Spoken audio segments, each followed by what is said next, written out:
It's times like these that I think to myself, What the hell, Sony?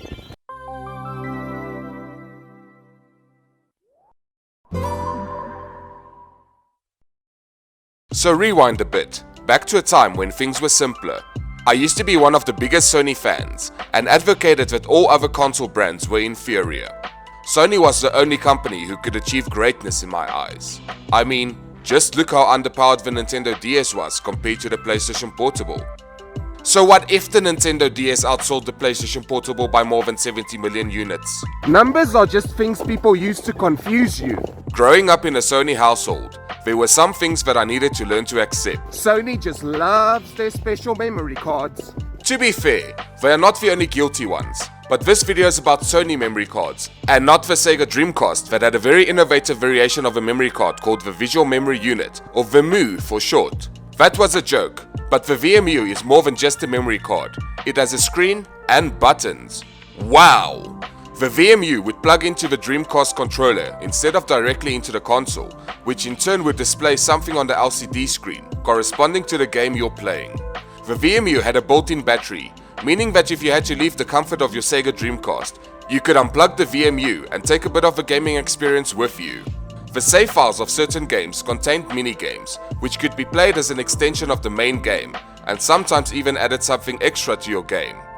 Some games like Sonic Adventure had these creatures named Chow that could be transferred to the VMU, trained on the go, and then brought back or leveled up and stuff.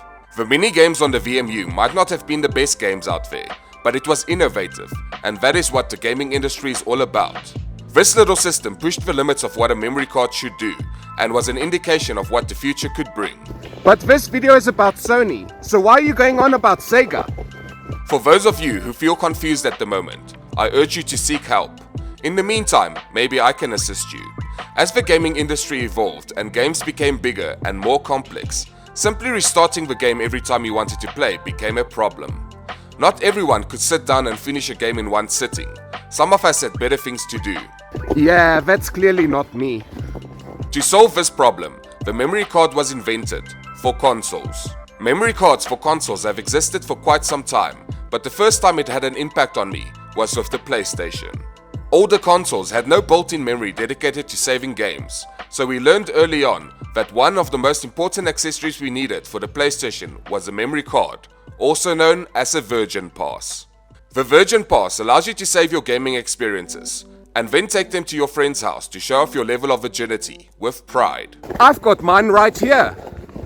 Oh, The original Xbox was the first console to solve the memory card problem by adding a hard drive to the console that could be used to save games and files, although they still sold the memory card for the system. hey, stop changing the subject. So enters the PlayStation, the console that spawned from Nintendo not being ready to embrace the future of gaming, the compact disc. Believe it or not, these things actually used to be badass at some point in time. The compact disc, or as your parents called it, the CD, allowed for so much more storage space for data and could be produced on the cheap. In fact, it could hold 10 times more data than the cartridges Nintendo ultimately went with for their system, the Nintendo 64. CDs are made from a polycarbonate plastic that's about 1.2mm thick. They are like the donuts of the digital world, sporting a hole in the middle. Data on the CD is represented by small indentations, also known as pits, that is encoded on a spiral track that is molded on the top of the plastic. Each indent is about 100 nanometers deep by 500 nanometers wide, with a length that can vary between 850 nanometers to 3.5 micrometers. When playing a CD, it has to reach a constant linear velocity in order to read the disc. The disc is read from the inside to the outside, with speeds varying between 500 RPM at the inside and 200 RPM towards the outside of the disc, meaning a CD will spin faster on the first track than on the last track. The CD is read by focusing the right wavelengths of light, using a semiconductor laser through the polycarbonate layer to hit the pit just right. This information is then transformed into the data we all know and love on the CD. CDs could hold up to 74 minutes or 650 megabytes of data, with later ones reaching up to 80 minutes of playtime or 700 megabytes of data. The problem with CDs and their sequel the DVD is that they are both susceptible to damage due to handling and the environment. Scratches on the surface of a disc can cause it to become unreadable as the bits become out of focus. Hey, you're getting sidetracked again. So, Nintendo 64 cartridges. Hey, you're doing it again. Stop it. Just hear me out for 1 second. So Nintendo 64 cartridges, on the other hand, were a lot more sturdy and could handle the waves of everyday life. And some games could even save your game to the cartridge through battery backed up RAM. The downside to the cartridges was that they were limited by their architecture and could only reach sizes of up to 64 megabytes. But you might be wondering how any of this relates to Sony memory cards. Yes! So Nintendo. Really? Nintendo and Sony partnered up to create the Nintendo PlayStation, which could play Nintendo cartridges as well as the new amazing CD format. That sounds nice. Until they couldn't agree on certain licensing issues, Nintendo backed out of the deal by misplacing a knife in Sony's back and partnering up with Philips instead. Nintendo ended up releasing a cartridge-based system with a disk drive add-on that failed harder than I failed math at school. Sony, who was then heartbroken, went out to prove that Nintendo made the wrong move and showed them what they were missing out on. Thus, the PlayStation was born. The PlayStation released with a bang, and the gaming market was never the same. Sony going with a CD-based system allowed them to have bigger and better games like Final Fantasy VII running on their system, but that left them with one problem. People needed a way to save their games on a system without internal storage or a cartridge that has a save slot. Rewriting a CD is not as easy as with most other methods of saving, and games were getting to a point where a simple password save system just wouldn't cut it anymore. Thus, the Virgin Pass was born. Finally! To solve the saving problem on the original PlayStation, Sony included the additional option of buying a memory card, sold separately from the rest of the system. These squarish and white cards were a bit pricey, but were a good solution to the problem they had, given the technology that was available at the time. These bad boys not only saved our lives countless times, they could hold up to a whopping 128 kilobytes of data. Holy shit, that's more than 5. Those were the official standards when it came to Sony's Virgin Pass. You could find aftermarket cards that have a lot more memory and Virginity, but those were never created by Sony themselves. This is my backup Virgin Pass, in case of emergency. Besides solving the saving problem, it allowed Sony to make some more money on top of their console sales, as certain games absolutely needed the memory card to be enjoyed. Or just pretend that every game is a roguelike game. When your memory card is full and you need more saves, you can just pop in another one. But if those two cards fill up and you have no more space to save your game, just pop another one in. Aftermarket cards had the potential to carry much bigger sizes than the official cards released by Sony. But why would Sony sell one card when they can sell 8? Money. Memory cards were cool and all, but you needed a system like the PlayStation to show off just how much of a virgin you were. So enters the Pocket Station. Released exclusively in Japan in 1999, the Pocket Station was Sony's take on Sega's VMU. No longer were you forced to only use your memory card for saving games. Now you could also tell the time. The device features a monochrome LCD screen, a clock, built-in flash memory, infrared capabilities, and even sound. Sound? Cool! People like sound. Some software for the Pocket Station could be acquired as extra features in games, such as Final Fantasy VIII, which gives you a Chocobo minigame, to train a Chocobo that could then be leveled up and transferred back to the game, allowing your Chocobo summons to actually do something. Most games released in the West, however, had Pocket Station features removed in localization, but some still show signs of its existence in manuals and in-game. Additional software was also available to download, and you had to make use of your PlayStation to do so. The most popular game sold on the system was Doko Demo Issyo, which managed to sell 1.5 million copies in Japan. This is also coincidentally the first game to star Sony's mascot Toro. You do know that Sony has a mascot, right? Although being unknown to a lot of the Western markets, Toro serves as Sony's mascot in Japan. Doko Demo Issyo is a communication game where you can interact with one of the Pocopi by answering questions asked by the character. The game features compatibility with the Pocket Station, allowing players to take a character with them on the go and continue their interactions with the game. The game has since been ported and remastered on other devices, but none managed to capture the magic of the original paired with the Pocket Station. The game is often compared to other virtual pet games such as Tamagotchi, with the exception that you can communicate with the character. When starting the game, the player is prompted to give some basic information such as their name, sex, blood type, birthday, social security number, mother's maiden name and credit card information. The only problem is, Virgins don't have the 6.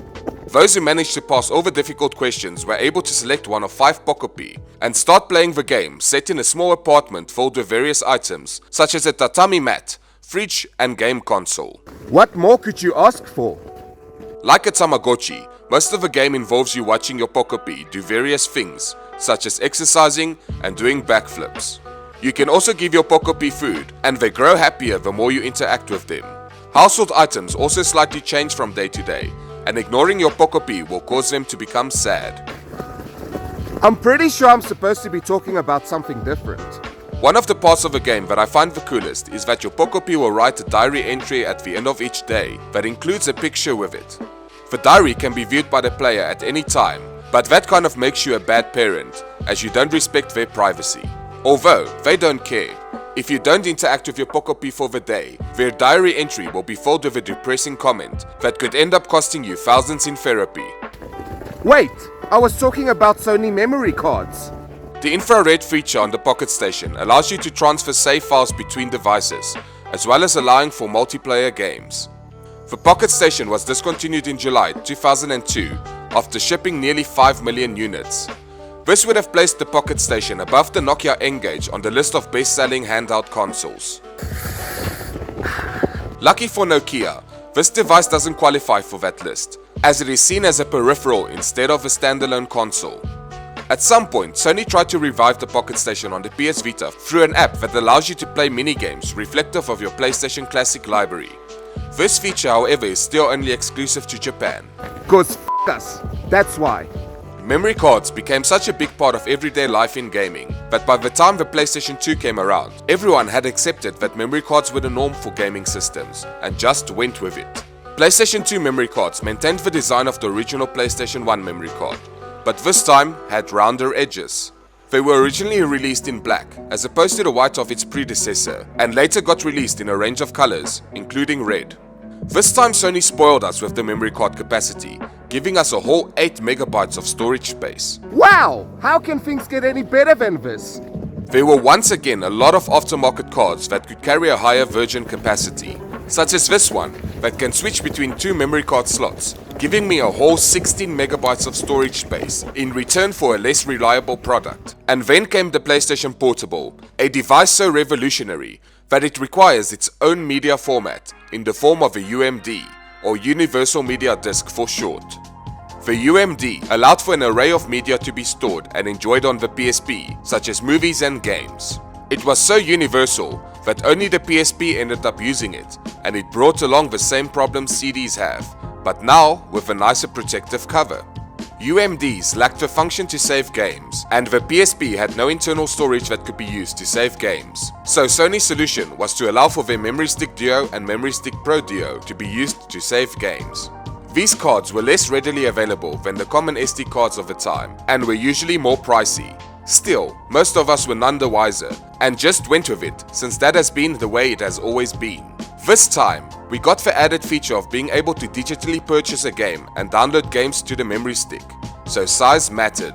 I remember struggling to find a card big enough to matter, at a price that I could afford when I was a teenager. So at some point, things had to change. Where do I put it in? The PlayStation 3 was a game changer, removing the need for you to carry a Virgin Pass to enjoy your games on your own. But before that, here is a word from our sponsor. The original Xbox released a year after the PlayStation 2 and was the first console to feature a built-in hard drive. The PlayStation 2 had the ability to be upgraded by installing a hard drive, but in the case of the Xbox, it was a standard. The Xbox 360 continued with this when it was released in 2005, so when the PlayStation 3 was finally released in 2006, a built-in hard drive became the new norm in the gaming industry. Finally, we could look forward to a future where our gaming consoles could be enjoyed straight out of the box without the need to carry any additional peripherals. What the f***? After a long wait to hear about the successor of the PSP, Sony finally released it in 2009. And instead of being the PSP 2 that we were wishing for, it was the PlayStation Portable Go. The PSP Go was Sony's take on a digital-only version of the PSP.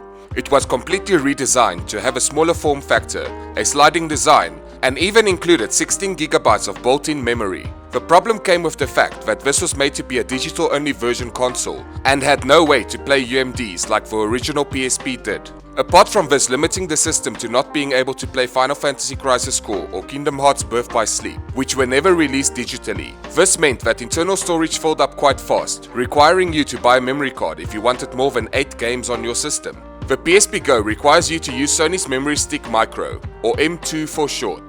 The M2 cards were hard to find. Well, at least for me they were, and boy, were they pricey. They carried a capacity of up to 16GB, allowing you to double your PSP Go's memory. I never understood why they had to do this instead of adopting the norm of micro SD cards, which were more readily available and allowed for bigger memory card capacity on a digital-only console, until you take one thing into account. Money! After the PSP Go, we thought we were finally done dealing with Sony's bullshit memory cards, and we could enjoy our games using standard SD cards like normal people could. Fuck! Why does Sony keep doing this? The PlayStation Vita released with a major problem. When I got mine on launch day, I was as happy as a pig in some clover. I immediately decided to upgrade to a bigger memory card, cause I had some PSP games to download, while I waited for real games to be released. Until I saw the price of the PS Vita specific memory cards. After just buying the console, the realization that I had to pay an extra third of what I paid for the console just to play my games was a bit disheartening, and probably one of the reasons the PlayStation Vita never managed to take off quite as much as its predecessor. Yes, it failed because I was disappointed. After what happened with the PS Vita, I hope that we could finally put the whole special Sony memory card idea behind us and continue using standard SD and micro SD cards for extra memory on the go, like mobile phones and Nintendo has been doing for centuries. Creating a memory card that can only be used in one device kind of seems like a consumer unfriendly practice. Not only are they more difficult to come by, but the prices are also always higher than those of standard memory cards, and in the end could scare away the average consumer.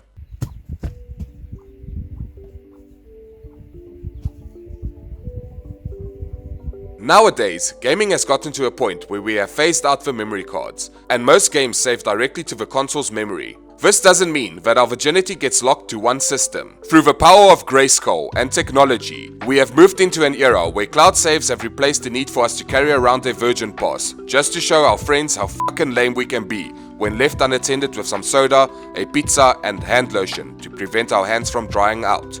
In a way, the cloud has gone on to replace the need for us to use traditional memory cards like in the past. But wait, that means...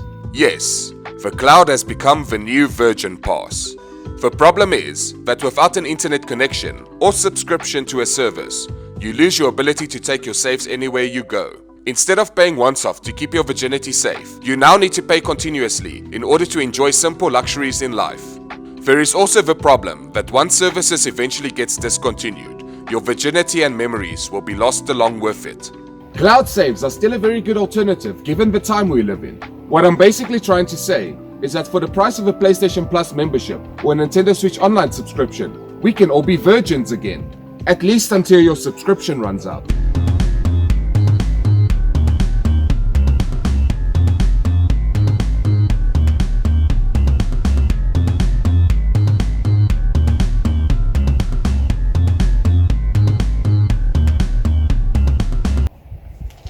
What's this?